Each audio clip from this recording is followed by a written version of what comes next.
Hi friends, welcome to Chennai food. Bread and noodles இருந்தா போறங்க 5 நிமிஷத்துல ரொம்பவே சூப்பரான பிரேக்பாஸ்ட் எப்படி செய்யறதுன்னு பார்க்க போறோம். வாங்க பார்க்கலாம்.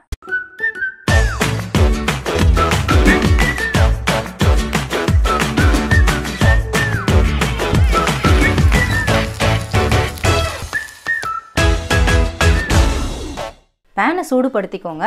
1 டேபிள்ஸ்பூன் அளவுக்கு ஆயில் சேர்த்து விட்டுறலாம். எண்ணெய் சூடானதும் பாதி வெங்காயத்தை நான் சேர்த்து விட்டுக்கிறேன். வெங்காயத்தில் பெரிய வெங்காயத்தில் பாதி வெங்காயத்தை பொடியாக நறுக்கிக்கோங்க. அதை இதில் சேர்த்துக்கலாம். வெங்காயம் லேசாக வதங்கட்டும்.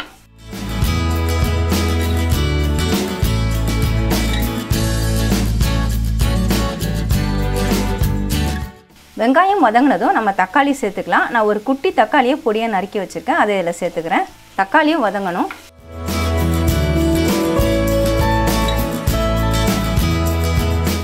வெங்காயம் தக்காளி இப்போ எல்லாம் நல்லா வதங்கிடுச்சுங்க. இப்போ நம்ம மேகி மசாலா சேர்த்துக்கலாம். நான் ஒரே ஒரு பாக்கெட் சேர்த்து விட்டுக்கிறேன்.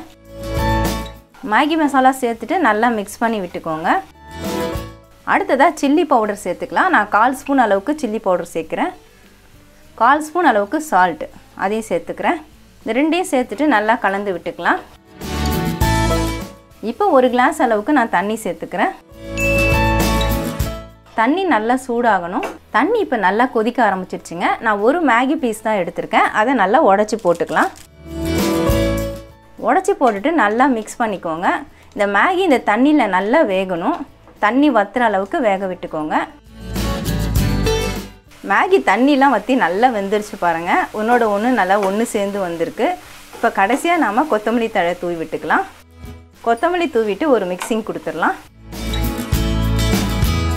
கொத்தமல்லி தூவிட்டு நல்லா மிக்ஸ் பண்ணியாச்சுங்க. இப்போ ஸ்டவ் ஆஃப் பண்ணிவிட்டு இந்த மேகியை நான் வேறு ஒரு பிளேட்டுக்கு மாற்றிக்கிறேன். பிரெட் நூடுல்ஸ் பண்ணுறதுக்காக நான் 5 பிரெட் ஸ்லைஸ் எடுத்துருக்கேங்க. இதில் சுற்றி ஓரங்களெல்லாம் நம்ம கட் பண்ணி எடுத்துக்கலாம்.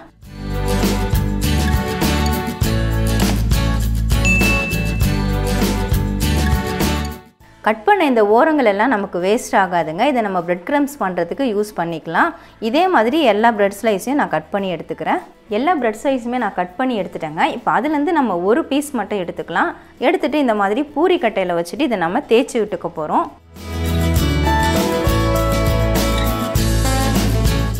இந்த மாதிரி தேய்ச்சதுக்கப்புறமா இதில் ஒட்டுறதுக்காக நான் 1 ஸ்பூன் அளவுக்கு மைதா மாவு எடுத்திருக்கேன். இதில் கொஞ்சமாக தண்ணி சேர்த்து நம்ம பேஸ்ட் மாதிரி கரைச்சிக்கலாம்.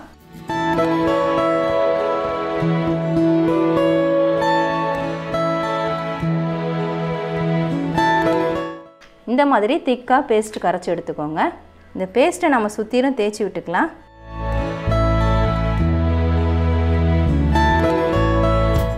இப்போ நம்ம ரெடி பண்ண இந்த நூடுல்ஸ்லேருந்து 1 ஸ்பூன் எடுத்துக்கலாம்.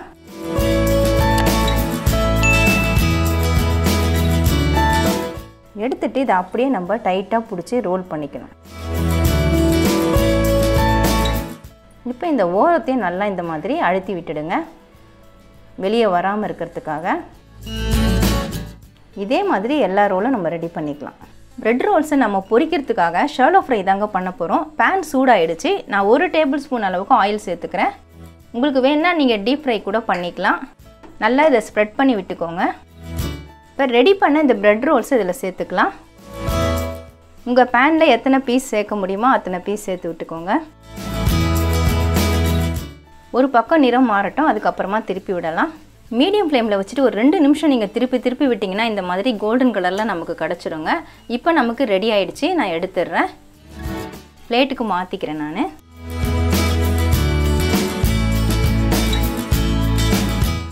அவ்வளவுதான் ஃப்ரெண்ட்ஸ், மேகியும் பிரெட்டையும் வச்சு ரொம்பவே புதுமையான சூப்பரான பிரேக்ஃபாஸ்ட் நம்ம ரெடி பண்ணிட்டோம். இது 5 நிமிஷத்தில் நம்ம ரெடி பண்ணிடலாம். இது பார்த்திங்கன்னா மேலே நல்லா க்ரன்ச்சியாக இருக்கும், உள்ளே நல்லா சாஃப்டாக இருக்கும், நல்லா ஸ்பைஸியாகவும் இருக்கும். நம்ம மேகியை ஃபில்லிங்காக கொடுத்துருக்கிறதுனால ரொம்ப ஸ்பைஸியாக டேஸ்டியாக இருக்கும்.